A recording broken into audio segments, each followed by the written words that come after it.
आदरणीय अध्यक्ष महोदय, सबसे पहले तो मैं धन्यवाद करता हूं। कैमरा मेरा ये फर्स्ट स्पीच है, प्रथम बार मैं एमपी बन के आया हूं और मैं अपनी अमेठी की जनता का भी धन्यवाद करता हूं और साथ में गांधी परिवार का धन्यवाद करता हूं कि जिन्होंने मेरे को इस हाउस में आने का मौका दिया।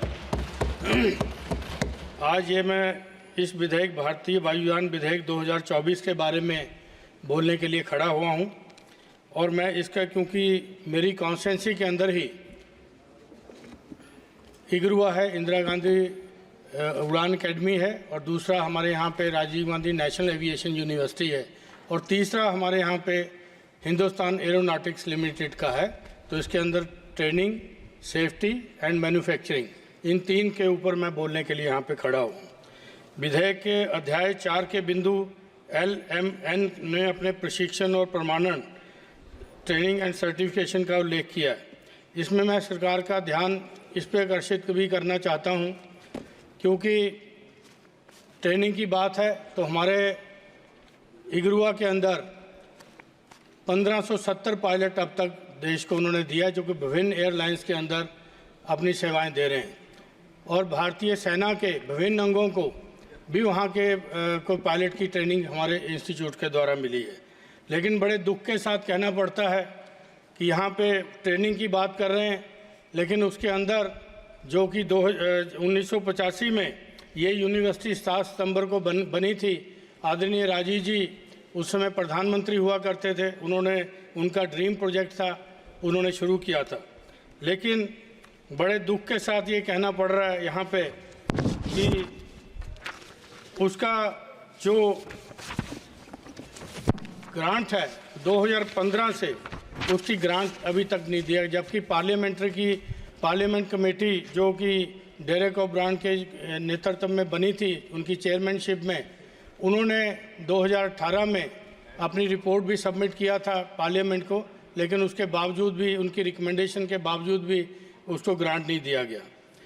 क्योंकि इगरुआ जो है बहुत ही प्रतिष्ठित प्रशिक्षण संस्थान है, तो लेकिन उसका हालात जो है कि सेफ्टी के बारे में अगर बात करेंगे तो सेफ्टी का ये हाल है वहाँ पे, क्योंकि ग्रांट की वजह से वहाँ पर जो एयर ट्रैफिक कंट्रोल सिस्टम है, वहाँ पे जो ज़रूरी इंस्ट्रूमेंट हैं उसके, वो भी वहाँ पे इंस्टॉल नहीं हो रहे, क्योंकि उनका कैलिब्रेशन नहीं हो पा रहा। जब कैलिब्रेशन नहीं हुआ तो उसके कारण, क्योंकि उसके अंदर पैसा लगता है, तो उसका कैलिब्रेशन नहीं हुआ। मैं मंत्री महोदय से ये कहूँगा कि विधेयक के अंदर इस चीज़ों का भी प्रावधान रखा जाए कि नई ट्रेनिंग सेंटर बनाने से पहले जो एग्जिस्टिंग ट्रेनिंग सेंटर हैं हमारे, उनके ऊपर भी ये रखें कि उनकी ग्रांट्स प्रॉपर मिले उनको, और उसका भी सुचारू रूप से ये करें। और सबसे बड़ी दुर्भाग्य की बात यह है कि 2018 से वहाँ कोई रेगुलर डायरेक्टर नहीं है, और एक टेक्नीशियन को उन्होंने बीच में चार्ज दे दिया, जो कि सेफ्टी के लिहाज से भी बहुत गलत है कि एक टेक्नीशियन कैसे फ्लाइंग की उसको नॉलेज होगी। उसी का परिणाम है कि 2019 से लेके 2023 तक 4 एयरक्राफ्ट वहाँ पे क्रैश हुए हैं, जिसके अंदर 3 बच्चों की वहाँ पे मौत हुई है।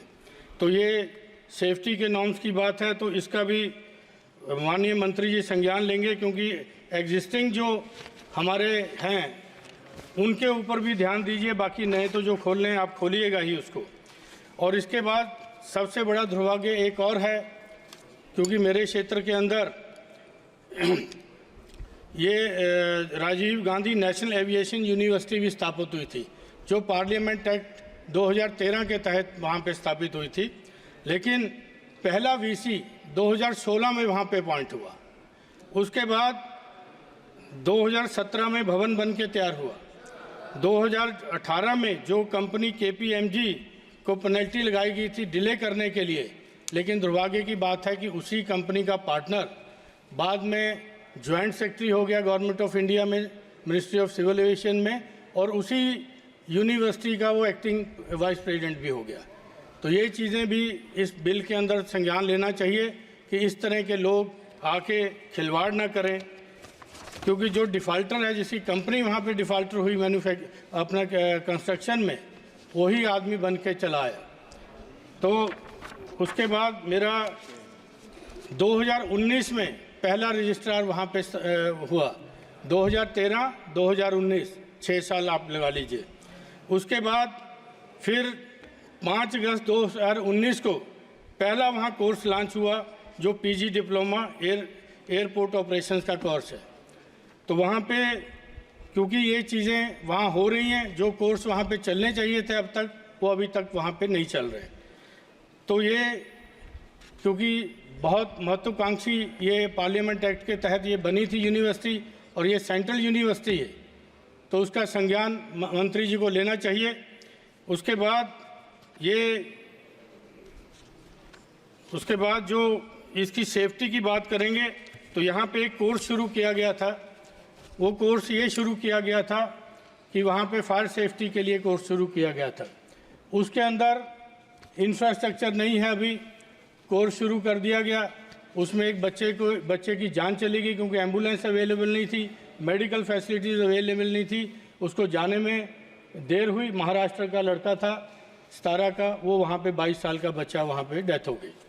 तो ये चीज़ें जब सेफ्टी की बात हम करते हैं तो ये चीज़ें भी साथ आती हैं कि इनके ऊपर भी इस वायुयान उसमें शामिल किया जाए इन चीज़ों को। उसके बाद मैं आपको ये बताता हूँ कि यूनिवर्सिटी का स्टेटस जो हो गया, फैकल्टी भी अभी कुछ नहीं है क्योंकि GMR के साथ जॉइंट वेंचर करके कोर्सेज शुरू किए गए थे, तो अभी उसकी भी स्थिति पूरी है नहीं कि कैसे क्या करेंगे।